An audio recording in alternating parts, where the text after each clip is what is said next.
If you didn't know already, Sorare are now covering the African Cup of Nations. So I did some scouting on Sorare data to find 8 goalkeepers that would be perfect for your lineups. So let's get into the video. Okay, so let's start with Yahya Fofana, who is the starting goalkeeper for Ivory Coast. He plays for Angers at club level, who are in the French second division. He gets some really nice scores and yeah, is a very consistent keeper. Lots of dark greens there, a couple of red scores, but overall very, very solid. He is at the upper end of the budget down to his age. Obviously, he's playing currently as well. In rare, you're looking somewhere around that £700 mark, and in limited around that £65 mark. So he is a little bit pricey, but obviously he plays for one of the better nations in AFCON, and obviously gives you that utilization before and after AFCON as well. Next up, we have Owonu, who is the starting goalkeeper for Equatorial Guinea. Now, he is someone that has an L15 of 0. He is the backup keeper at Alaves. His price in limited is, well, the recent sales are £5.27 on auction, and then an instant buy here of £6.96 in limited. In rare, he's had a couple of recent sales at £105 and also £114. Obviously, with him, you are going to have someone that after AFCON, you're not going to be able to use. He isn't the starter there. Obviously, if there's an injury to the starting keeper, then you're going to get some games. But yeah, that's why his price is obviously very, very low currently. In a worst case situation, you get 3 games out of him. Best case, you probably get 4, maybe 5. But yeah, if you can get 4 games out of him for about £110, and if you're using him, for instance, in a capped mode with his L15 being very, very low, you can then use him with some other big hitting players that have higher L15s, and maybe enter him into a like cap 240 team, for instance, maybe cap 270, and then hopefully yield back his overall cost. Next up, we have Okoye, who is in a bit of a battle for the starting job for Nigeria. From what I saw in their previous games, him and the other keeper have been starting about half each. So this one's a little bit of a risk. With him, the benefit is that I know he's on the bench currently for Udinese, but all of these scores back here were for Sparta Rotterdam, I believe. And then he went to Watford and then Udinese afterwards. So there is that chance of him maybe moving somewhere else, getting that starting job at Udinese, or maybe going back to Watford perhaps. So there is that chance that you buy him for AFCON, he plays during AFCON, and then you then get a keeper who then moves somewhere else afterwards. I think he definitely has that sort of pedigree of a starting keeper.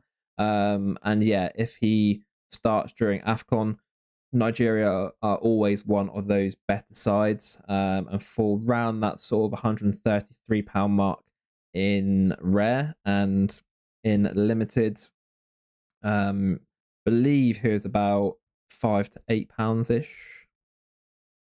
Yeah, the last 2 sales here are £5 and 9 pence and £5 and 3 pence. So around that £5 mark, I think it's definitely worth a punt, especially in limited. And similarly to the last keeper, his L15 is also 0. So if you're using him in cap modes, he could be the perfect person to actually pop him with some other big hitters as well. Now, following on from that last risky option, we have another one with Abdul Nuruddin, who is he's in a battle for the starting job for Ghana. From what I saw on their recently played games, similarly to Nigeria, they've been swapping keepers around. So this is a sort of risky play. You can purchase him and then see from now till AFCON who's in the squad. If they play any warm-up games, get an idea about who's starting. And for his price range, I think it's quite a worthwhile risk. In rare, you're looking around that sort of £50 mark, and in limited, his last 2 sales have been £2.11 and £3.31. So I think for a sort of punt and a risk, I think it's definitely worthwhile, especially in limited.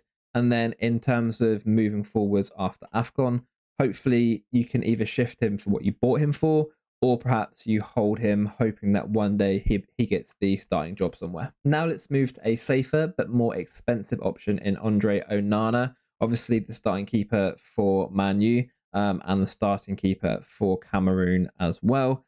Now, similarly to the first keeper which we talked about, his price is a lot higher. We're looking at around about £800 for his rare, and then in limited, around that sort of £70 mark. Obviously, he's someone that can score very, very well. We've seen with Man U this season, even in games, or even with them not being very, very good, he still put up some really nice high scores. I haven't actually checked his scores for Cameroon, but I assume they'll be pretty good. Let's have a little look.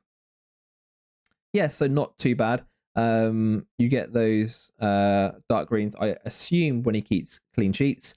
And yeah, the same as most keepers these days. You get those bad scores down here when they let in 3 or when he makes an error. But yeah, obviously the good thing with him is that you've got someone who's locked into a long-term deal at Man U. Even if they bring in someone else or they sell him to a different club, you've got someone that's been a very good keeper for a lot of different clubs now, and someone that should always have a starting job. So he's quite a safe long-term option. And then obviously during AFCON as well, Cameroon, once again, one of the better keepers. And yeah, if you've got that sort of budget to actually spend, I think he's quite a good purchase, just purely for the fact that he's quite safe and you get a lot of games out of him. Next up, we have Edouard Mendy, who is the starting keeper for Senegal.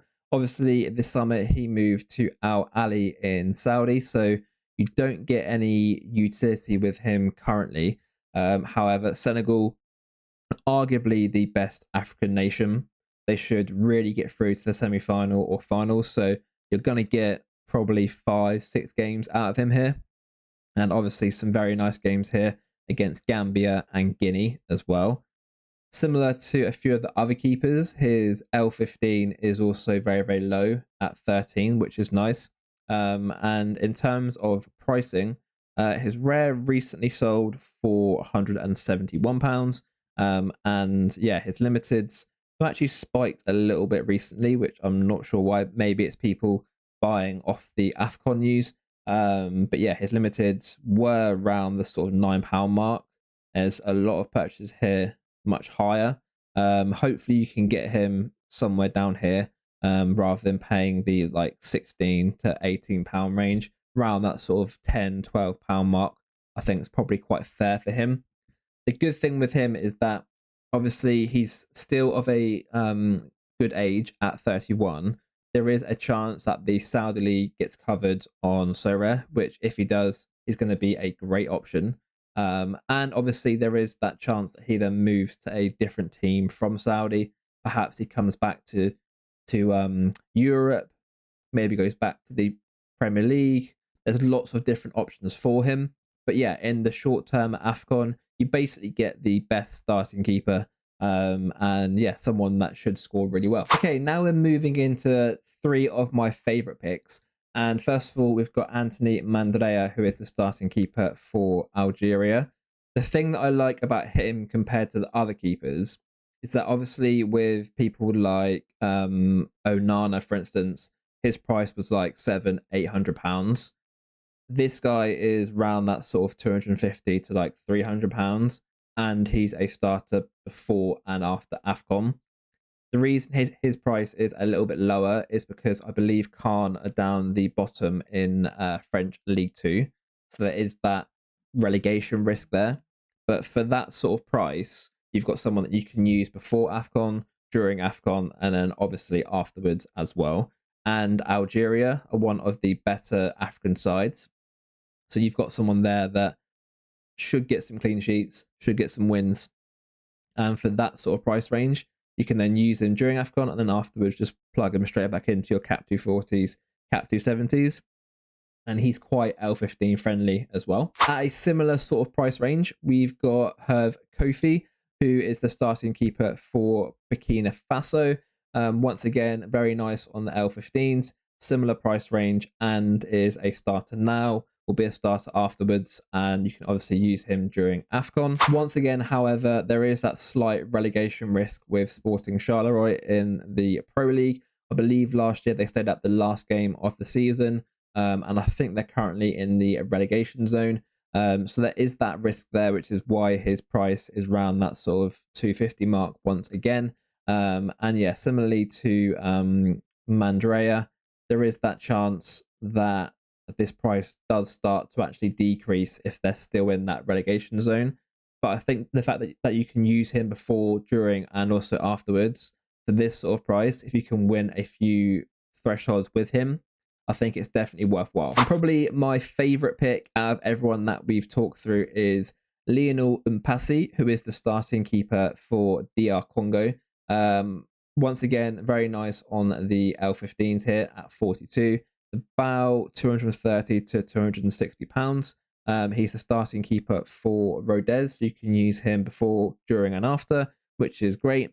Get some really nice scores with some nice dark greens up here as well. And there shouldn't be that much risk with relegation either. Rodez are better than the last two teams we talked over. They should be comfortable in sort of mid-table. And yeah, I think for his price range, I think he's someone that's very, very good value now. Let's check his limited price as well.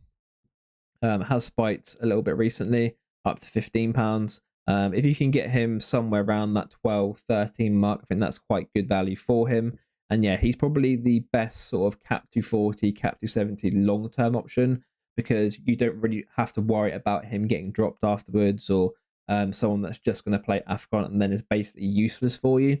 So yeah, for me, definitely he's the best pick overall, and probably the best budget option for AFCON. Okay, that is going to be all for today's video. Hopefully you've enjoyed me going through the various goalkeeping options in AFCON. If you've got any questions about any of those players that I've mentioned, please let me know in the comments below, and make sure to like and subscribe.